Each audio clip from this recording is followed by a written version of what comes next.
फूंकार भरे बादल गरजे तलवार उठे, बिजली कड़ के पग धर दे जहां, धरती धूजे धूजे बन काल मराठा बड़ जीते, हिंदरे माथे सूरज सा छत्रपति वीर शिव चमके। सिद्धू मूसेवाला तो मतलब कुछ एक व्यक्ति ही जो दिल पे खासा प्रभाव डाल पाता है। जागीरदार कर मनवार जो दाने से हर थे, आओ एक बार देखो मारो प्यार, सब रेव अठ साथ हिंदू मुस्लिम या हो सरदार।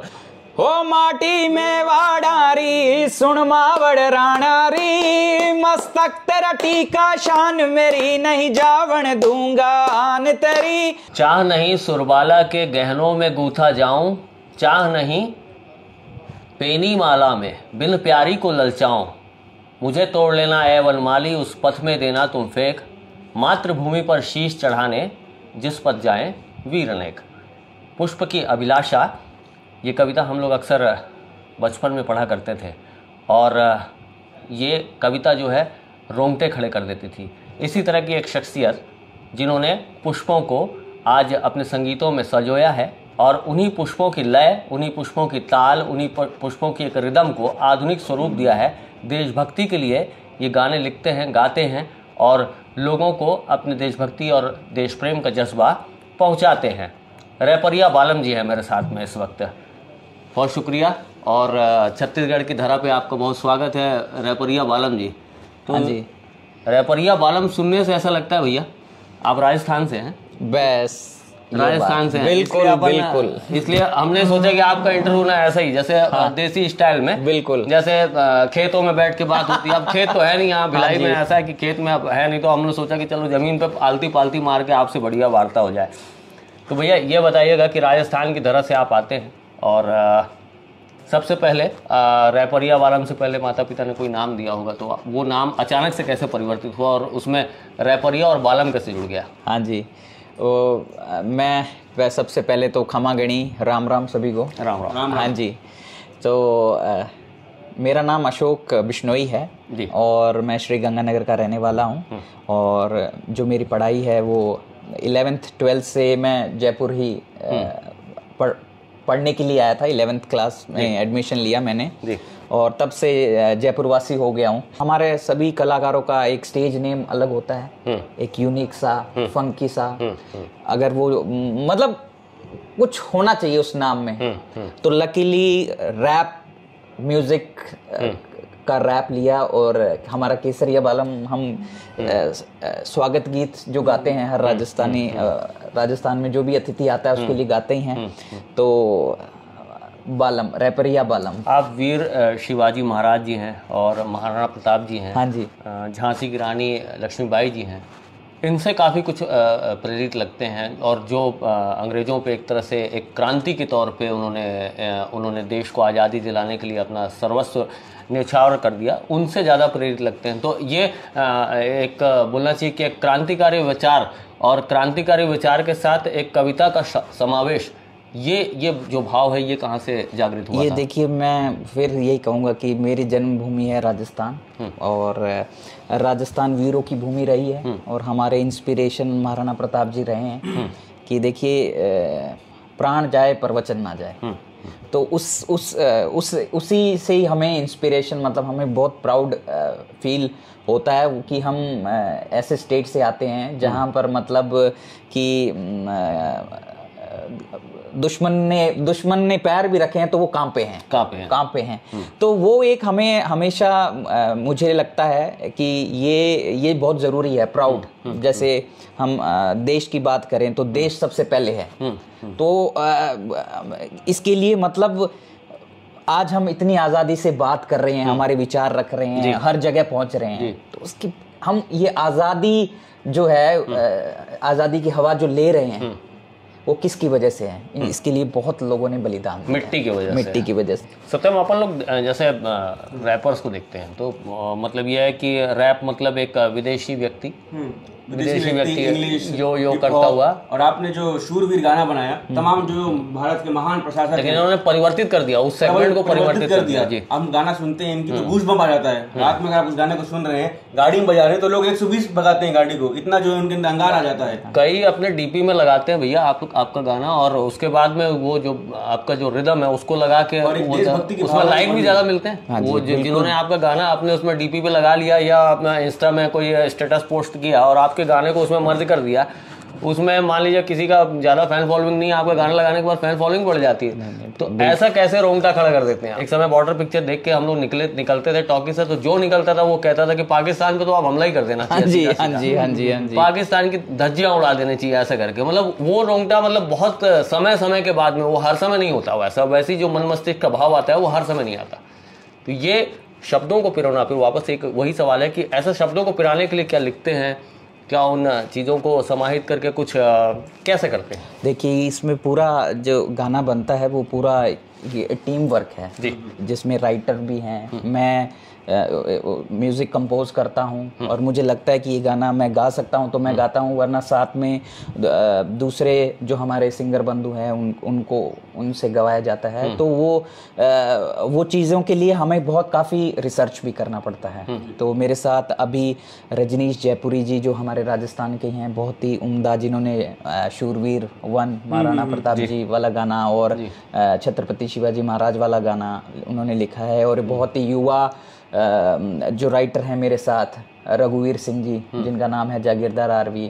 तो ये पूरा टीम वर्क है, लिरिक्स राइटर, म्यूजिक कंपोजर, पूरा इंजीनियरिंग, जो मेरे साथ जो गाने इंजीनियर बनाने के बाद इंजीनियर, साउंड इंजीनियर का भी बहुत रोल होता है। तो ये टोटल टीम वर्क के बाद जो आप सुनते हैं कि गाड़ी में चल रहा है और स्पीड अप कर दें गाड़ी को। आपका पहला जो गाना है वो क्या था, उस गाने के बोल क्या थे, और पहला गाना जब हिट हुआ या पहले गाने को लोगों ने पॉपुलैरिटी दी, उस वक्त मन पे क्या विचार चल रहा था कि यार मैं अचानक से इतना पॉपुलर हो गया?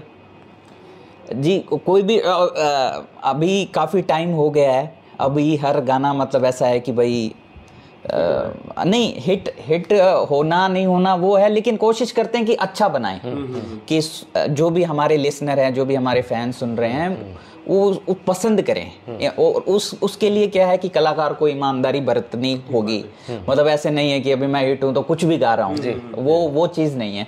तो शुरू से ही साफ सुथरे और अच्छे रैप म्यूजिक के थ्रू हमने मतलब म्यूजिक वीडियोस बनाए हैं। तो हमारा जो पहला गाना था वो हम रीजनल राजस्थानी म्यूजिक को प्रमोट करते हैं। तो रीजनल में हमारा पहला गाना मारो राजस्थान था, वो बहुत पॉपुलर हुआ, बहुत। हाँ जी बिल्कुल। तो वो जब गाना पधारो मारो देश पधारो सा, उसके अगले साल हमने रिलीज किया था, रविंद्र उपाध्याय जी और कुणाल वर्मा जी थे साथ में, वो भी बहुत प्रचलित हुआ। तो उस समय उसके बाद हमने कहा कि अब हमें हमारे कल्चर और हमारा जो ट्रेडिशन है और जो हमारा कलरफुल स्टेट है, वो यहाँ बहुत सारी चीज़ें हैं, तो बहुत सुंदर तरीके से हर गाना बनाएंगे। फिर ये था कि भाई हमारे सबके हीरो, सबके इंस्पिरेशन महाराणा प्रताप जी पे भी एक गाना होना चाहिए। हालांकि हमारे वहाँ के सिंगर्स जितने भी पॉपुलर सिंगर हैं, प्रकाश माली जी हैं या और भी बहुत उम्दा कलाकार हैं, उन्होंने भी वीर रस में बहुत गानों में हमारे वीर योद्धाओं का गुणगान किया है। लेकिन अभी क्या है कि रैप स्टाइल में ये पहला एक्सपेरिमेंट था। तो ये एक्सपेरिमेंट जब हमने किया और लोगों ने बहुत प्यार दिया, तो अब उसके बाद हम ऐसी कहानियां आप सभी के सामने लेकर आ रहे हैं कि युवा उसे सुने तो उसको लगे कि यार ये कौन है। भी अपनी हिस्ट्री में उतनी कोई दिलचस्पी थी नहीं, आपने गाना बनाया, गाने के माध्यम से आपने महाराणा प्रताप के बारे में बताया, शिवाजी के बारे में बताया। हाँ जी, बहुत शानदार तरीके से आपने शब्दों को पिरोया। तो मैं चाहता हूँ कि आप वो जब गाना का गूंजेगा गूंजेगा राणा का जयकार, वो गा दीजिए। हाँ, हम भी आपको सपोर्ट करते हैं। बिल्कुल। ओ माटी में वाडारी सुन मावड़ राणारी, मस्तक तेरा टीका शान मेरी, नहीं जावन दूंगा आन तेरी, तुझको ये जुबान मेरी, तुझ पे वारूंगा जान मेरी, बलि तुझ पे प्राणारी, ओ माटी में वाडारी। बहुत शानदार, बहुत शानदार।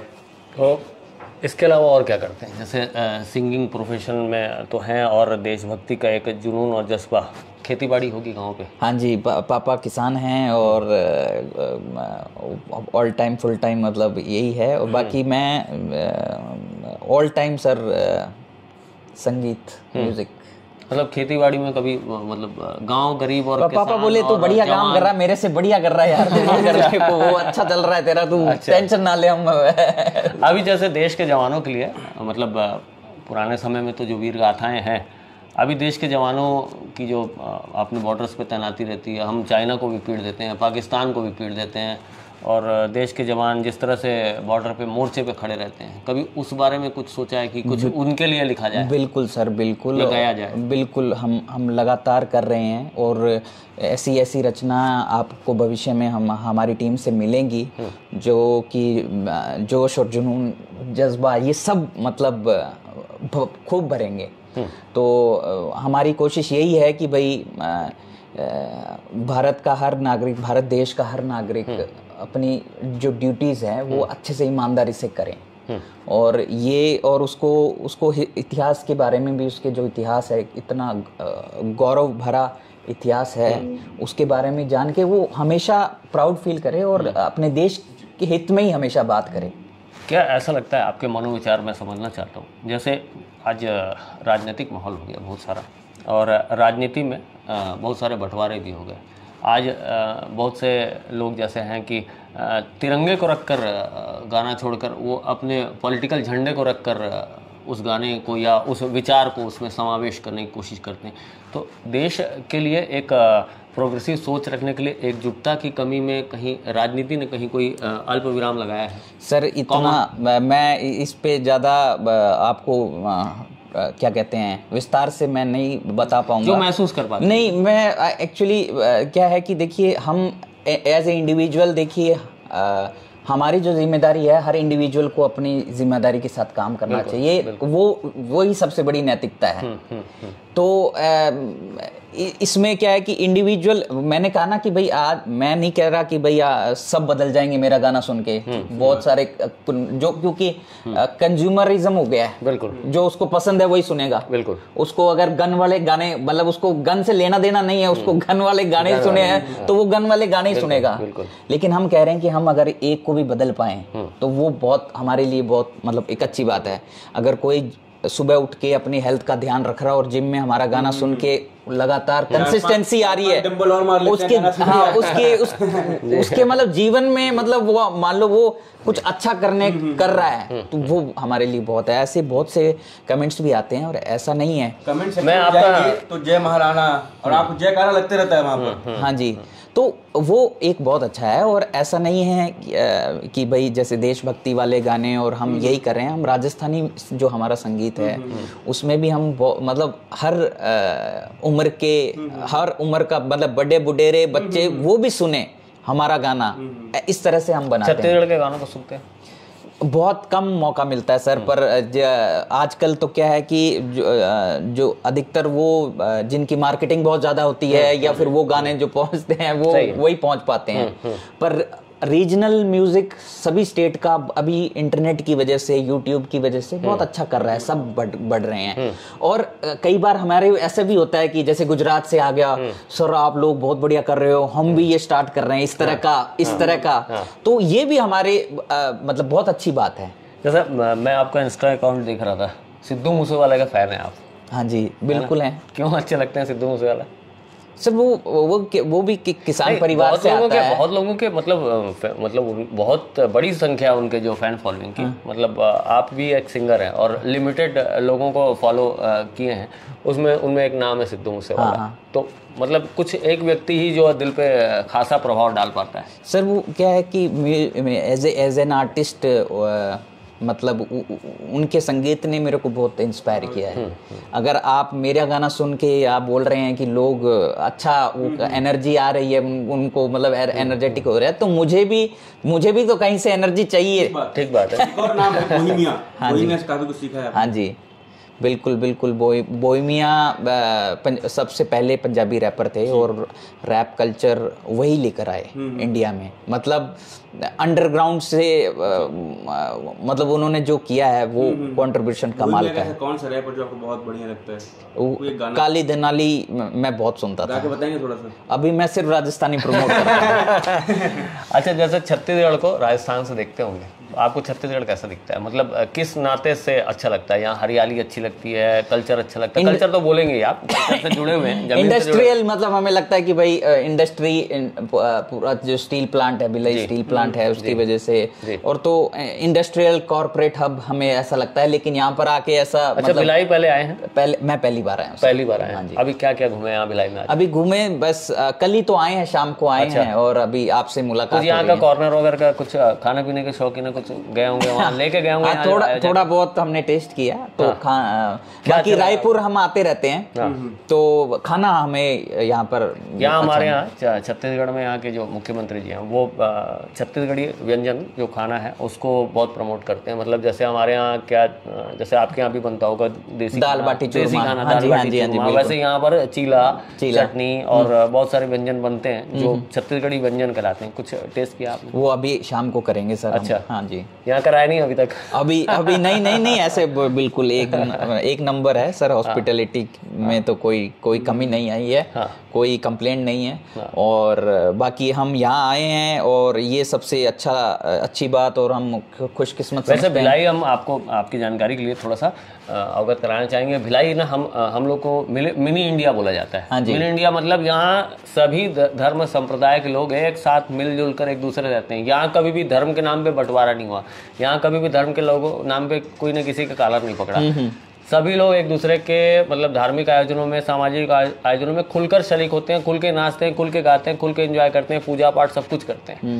तो ये कल्चर तो खैर आपको अभी कितना दिन रुके हैं आप अभी यहाँ? हम तो सर कल चले जाएंगे। तो फिर छत्तीसगढ़ घूमने के लिए फिर कब समय मिलेगा फिर आपको? सर फिर घूमने के लिए स्पेशल आना पड़ेगा। अभी आप बताएंगे तो हम पूरा प्लान करके स्केड्यूल करके फिर पूरा इंडिया का ट्रिप में इन्वॉल्व करते हैं। अच्छा, आज भिलाई वालों को क्या देना चाहते हैं अपने सिंगिंग के जरिए या अपने विचारों के जरिए? भिलाई वालों को, हमारे केपी न्यूज़ के दर्शकों को क्या पहुंचाना चाहते हैं? कि भाई देखिए, सबसे पहले तो धन्यवाद आपका कि भाई आप धन्यवाद हम भी आपका कर रहे हैं। नहीं, आप हमारी मैं ज़्यादा राजस्थान की मिट्टी को लेकर आए हैं। बिल्कुल, कि बात यहाँ भिलाई में ये हो रही है कि भाई राजस्थान से एक राजस्थानी कलाकार आया है और वो परफॉर्म करेगा, और कोशिश करूँगा कि मैं और मेरी टीम आपका खूब मनोरंजन करें। हमारे गानों को प्यार देने के लिए लव यू है जी। तो एक दो हाथ जोड़कर निवेदन है आपसे, एक दो बढ़िया से रोंगटे खड़े कर दीजिए और ऐसे गाना से शिवाजी वाला गाना सुना दीजिए, ताकि हमारे दर्शक भी जो देख रहे हैं उन और जो नहीं अब तक आपके गानों को सुन पाए हैं किसी कारणवश, बहुत मिलियंस में आपके जो फैन फॉलोइंग है, लेकिन जो नहीं सुन पाए उनके रोंगटे खड़े हो जाए। ओंकार बरे बादल गरजे तलवार उठे, बिजली कड़ के पग धर दे, जहां धरती धूजे बन काल मराठा बड़ जीते, एक करके सब गढ़ जीते, हर दुश्मन से लड़ रण जीते, हिंदरे माथे सूरज सा, छत्रपति वीर शिव चमके, तेज तिलक तलवार शिवाजी, हो शंभु रूप अवतार शिवाजी। रैप के नाम से दरअसल हम वही बात कर रहे थे सत्यम की, यो और एक विदेशी कलाकार दिखता था, लेकिन देश की मिट्टी और देश की धरा को इस तरह से प्रसारित करने के लिए हम आपका बहुत शुक्रिया, और पूरे देशवासियों की ओर से, हमारे केपी न्यूज़ के दर्शकों की ओर से आपको बहुत सारा प्यार, बहुत सारी शुभकामनाएं। भगवान आपको बहुत तरक्की दे, आप दिनों दिन प्रगति करें, इस देश को अच्छे मुकाम, अच्छे जगह पर पहुंचाएं। जब भी कोई देश के गलत विचार की ओर देश अग्रसर हो, तब आपके गाने को सुनकर वो लौट आए और देश के तिरंगे को फिर से वैसा लहराता हुआ, उसी केसरिया ध्वज को फहराता हुआ देश के लिए वीर गाथा इसी तरह से गाए। तो इन खबरों में रैपरिया बालम जो सिंगर हैं और देश प्रेम और देश के जज्बे के लिए गाते हैं, उनके लिए ये गाने लिखते हैं, और इनसे ज़रा पूछेंगे कि कैसे उन गानों में जो शब्दों की लिखावट है वो अचानक से क्रांति और एक तरह की अग्नि उगलने लगती है। जी सर, मेरा जो इंटरेस्ट रहा है हमेशा क्रांतिकारियों के बारे में लिखना, शूरवीरों के बारे में लिखना मेरा हमेशा से इंटरेस्ट रहा है, क्योंकि हमारे पुरखों ने भी इस धरती के लिए बलिदान किया है, त्याग किया है, तो हमेशा से एक देश प्रेम की भावना मेरे अंदर रही है हमेशा से। और जब मुझे मौका मिला इन सब चीज़ों के बारे में लिखने का, तो मैंने उसमें काफ़ी अपना इंटरेस्ट दिखाया और मैं कोशिश करता हूँ, मुझे नहीं लगता कि शायद मैं उतना अच्छा लिख पाता हूँ, पर मैं कोशिश करता हूँ कि अपने जो विचार हैं अपनी कलम के द्वारा कागज़ पे उतार सकूँ और उन्हीं शब्दों को रेपरिया वालम जी अपनी आवाज़ और संगीत देके आज जनता तक पहुँचा रहे हैं और काफ़ी अच्छा प्यार मिल रहा है, युवाओं को एक प्रेरणा मिल रही है जीवन के प्रति, जीवन को जीने का एक उनको लगता है कि एक अलग ऊर्जा मिल रही है, तो अच्छा लगता है। और मेरा से हमेशा से मेरा इंटरेस्ट रहा है इन सब चीज़ों के बारे में लिखना, जिससे कि हर इंसान की एक प्रेरणा रहती है। जैसे कि पहली बार हर इंसान पहला काम पहली बार कभी कभी करता है। जैसे आप लिखने के लिए मान लो कभी बैठे होंगे बचपन में, तो कभी कॉपी पुस्तक जब उठाकर या कलम उठाकर लिखना शुरू किए होंगे, तो कुछ उसके से जुड़े हुए इंस्पिरेशन के कुछ लम्हे आए होंगे, कुछ पल आए होंगे जब आप बोले होंगे कि नहीं यार आज लिख डालता हूँ। सर मैंने बचपन में एक कविता पढ़ी थी जो एक अध्यापक के लिए लिखी गई थी किसी के द्वारा। मुझे अभी भी पता नहीं है कि वो कविता किसने लिखी। वो कविता मुझे काफ़ी उसने एक मोटिवेशन दिया कि मुझे इन सब चीज़ों के बारे में पढ़ना चाहिए और लिखना चाहिए। तो उस समय मुझे लिखने का शौक़ लगा और जब उस समय 2009 की बात है शायद, एक पंजाबी रैपर है हनी सिंह, उनके गाने आए थे, तो उन्होंने जो चीज़ें लिखी थी मुझे लगता है कि मैं इनसे बेहतर तो मैं लिख सकता हूँ। मैंने लिखे भी थे और तब मैं किसी कलाकार, किसी सिंगर, किसी गायक को नहीं जानता था। मैं फेसबुक के द्वारा और ईमेल के द्वारा, मेरे एक भाई साहब हैं उनके फ़ोन से मैं ईमेल करता था लोगों को, पर लोगों का रिस्पांस नहीं मिला, किसी ने मेरा गाना गाया नहीं। तो फिर मैंने निर्णय लिया कि मैं खुद अपने गाने गाऊंगा। तो मैं कह सकता हूँ वहाँ से एक शुरुआत हो गई थी, अपने ही शब्दों को आवाज़ देने की एक शुरुआत हो चुकी थी और अपने लेखनी की एक स्टार्टिंग कह सकते हैं उसे। किन किन विषयों पर आज तक लिखे हैं और कैसे विचार चलते हैं जब उन विषयों को सोचते होंगे पहले और उसके बाद में एक कलम चलती होगी? सर मेरी जो आम जिंदगी रही है वो मैं मानता हूँ कि इन गलियों में निकली है, खेतों में निकली है, राजस्थान में निकली है, राजस्थान के धोरों में निकली है।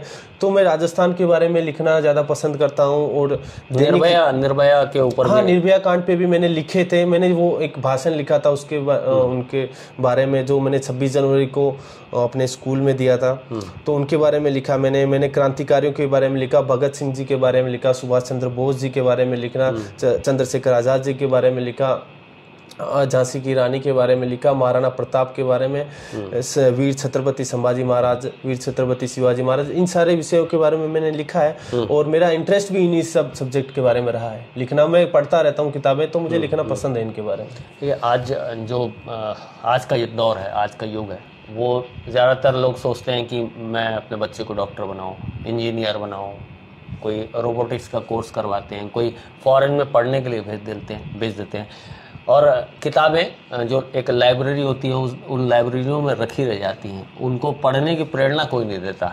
सही बात, बहुत कम लोग देते हैं, बहुत कम लोग देते हैं। तो क्या लगता है आपको कि आज देश के उत्थान के लिए, देश को आगे बढ़ाने के लिए, या एक देश प्रेमी जज्बा लाने के लिए जो हमारे महापुरुष हैं देश के, उनको पढ़ना, उनकी किताबों को, उनकी जीवन शैली को पहचानना, जानना, वो बहुत ज़रूरी है यंग जनरेशन या जो यूथ है या जो बच्चे हैं उनके कल्चर से?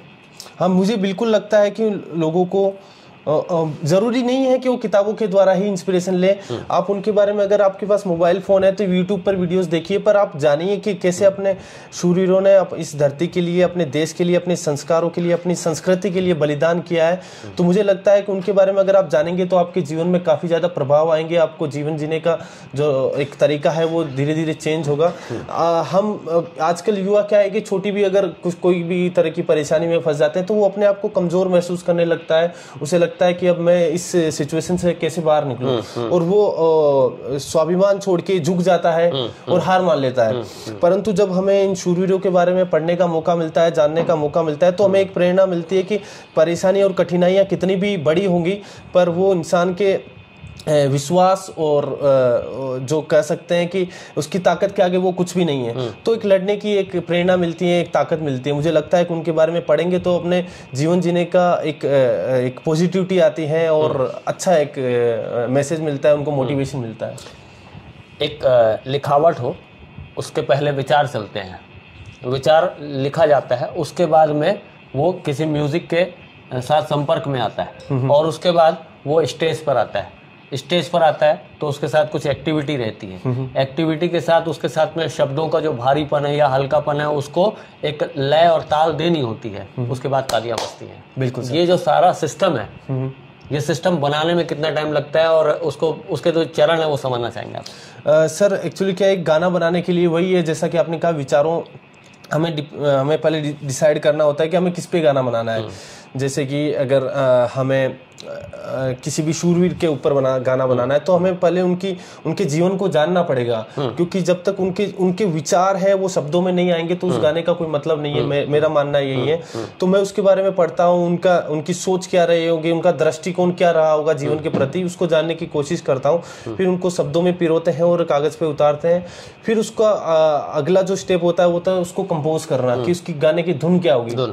फिर उसको धुन देते हैं। फिर हम डिसाइड करते हैं कि इसके जो कंपोजिशन है इसको निभा कौन पाएगा, कौन सा गायक इसको गा पाएगा। अगर हमें लगता है कि हम खुद गा सकते हैं तो हम खुद गाते हैं, नहीं तो फिर हम दूसरे कलाकारों से संपर्क बनाते हैं, फिर उनसे गवाते हैं। फिर उसका संगीत बनाया जाता है, संगीत बना के फिर उसको रिकॉर्ड किया जाता है। फिर उसका मिक्सिंग और मास्टरिंग होता है, जिससे कि संगीत और वोकल को एक उचित लेवल पे लाया जाता है। फिर उसका मिक्स मास्टर किया जाता है। फिर मास्टर के बनने के बाद में वो एक कंप्लीट ऑडियो बन जाता है।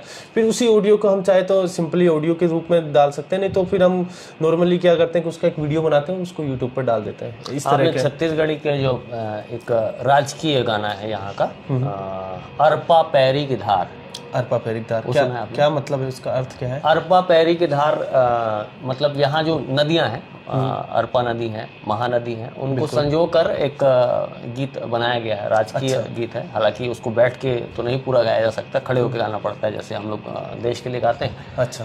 तो उसको इस तरह से जब नए सॉन्ग आपके पास में या नए गीत आपके पास आ जाते हैं तो एक रैपर में एक अनुभव, एक कला होती है को उसको त्वरित रूप से, हालांकि देश प्रेम से जुड़े हुए गानों को ज़्यादा चेंज नहीं किया जा सकता, लेकिन आपके पास जैसे शब्दों की डिलीवरी कोई दे दे तो तत्काल आप रैप निर्मित कर लेते हैं, ऐसा कुछ? जी सर, पहले वो डिपेंड करता है कि गाने पे। अगर गाना हमें लगता है कि कुछ गाने होते हैं जो हम लोग 20 मिनट में, 1 घंटे में भी हम लोग लिख देते हैं, और कुछ गाने ऐसे होते हैं जिन पे 1-1 महीना तक काम चलता है। तो वो डिपेंड करता है उस गाने पे कि वो गाना क्या है, उसको सुनना पड़ता है। फिर उसके विचार जानने की कोशिश करते हैं हम, और प्रयास करते हैं कि कितना कैसे अच्छे तरीके से और कम समय में उसको निभा पाए। आपके दिल से या आपके पसंदीदा और आपका लिखा हुआ कोई एक गीत है जो आप दर्शकों को, हमारे दर्शकों को और भिलाई के और छत्तीसगढ़ के और देशवासियों को सुनाना चाहें तो? मैं बिल्कुल, मैं जिस शहर में रहता हूँ उसका नाम है जोधपुर। कभी बता रहे हैं आप जोधपुर? नहीं, आना नहीं। तो आप ही के लिए और जितने भी दर्शक हैं आप सभी के लिए मैं कुछ लाइनें कहना चाहता हूँ। राजस्थानी में शायद पर आपको समझ में आ जाएगी, ज़्यादा टफ नहीं है। मैं सभी को आपको आमंत्रण कर देता हूं कि आप हमारे जोधपुर बताइए कि आओ रे बिरा थाने जोधाणो घुमाओ, हमारे शहर की स्तन में शेर कराऊं अटे, मीठी बोली तीखा है पकवान नीली गल, यह है हमारे इस शहर की पहचान। हमारे शहर में हताई करे दा दोसा और ज्ञान की मिठाई, बाटे दा दिशा और घर की सफाई, करे भा बिसा और प्लेन शुभ तेज चाले, ऑटो रिक्शा ओ जागीरदार कर मनवार, जोधाने शहर थे आओ एक बार देखो मारो प्यार, सब रेव अठ साथ हिंदू मुस्लिम या हो सरदार।